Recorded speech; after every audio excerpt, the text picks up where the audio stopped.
Hi, இன்றைக்கி விஜயதசமிங்கிறதுனால கோயிலுக்கு போயிட்டு கிச்சனுக்கு வரும்போதே லேட் ஆயிடுச்சு. சரி, வந்ததும் நம்மளால் என்னெல்லாம் பண்ண முடியுமோ அதெல்லாம் பண்ணிக்கலான்ட்டு ஃபஸ்ட்டு மாங்காய் ஊறுகாய் போட்டுட்டேன். பாவைக்காய் பொரியலும் வச்சுட்டு, இவங்களுக்கு கண்டிப்பாக சாம்பாரும் பாவைக்காய் பொரியலெல்லாம் கொடுத்தா சாப்பிட மாட்டாங்க. அதனால் கொஞ்சம் சோயா இருந்துச்சு, அதை கொஞ்சம் ட்ரை ரோஸ்ட் பண்ணிவிட்டு அவங்களுக்கு மாற்றி வச்சுட்டேன்.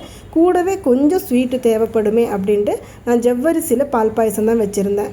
நேற்று நம்ம பூஜைக்காக வாங்கின இலை 2 பேலன்ஸ் இருந்துச்சு. காலையில் அவருக்கு அதில் டிஃபன் கொடுத்துட்டு, அதே மாதிரி மத்தியானம் அவருக்கே சாப்பாடும் அதில் கொடுத்துடலான்ட்டு நான் அவருக்கு பரிமாறிட்டு இருக்கிறேன். இலையில போடுற அளவுக்கு நிறைய ஐட்டம் எல்லாம் இல்லை, ஆனாலும் பார்க்கும்போது கொஞ்சம் அழகாக இருக்குன்ட்டு நான் தான் இலையில எல்லாமே எடுத்து வச்சேன். உப்பிலிருந்து ஸ்டார்ட் பண்ணி மாங்காய் ஊறுகாய், பாவைக்காய் பொரியல், சோயா கிரேவி, அதே மாதிரி லெமன் பிக்கிள், சாப்பாடு, சாம்பார், பாயசம், தயிர், பழம் எல்லாமே வச்சுருக்கிறேன். என்னதான் வகை வகையாக பண்ணினாலும் அவங்களுக்கு தேவைங்கிறது கொஞ்சம் ஏதாச்சும் மசாலா கிரேவி தான். அதை தூக்கிட்டு பேசாமல் கிளம்பிட்டாங்க.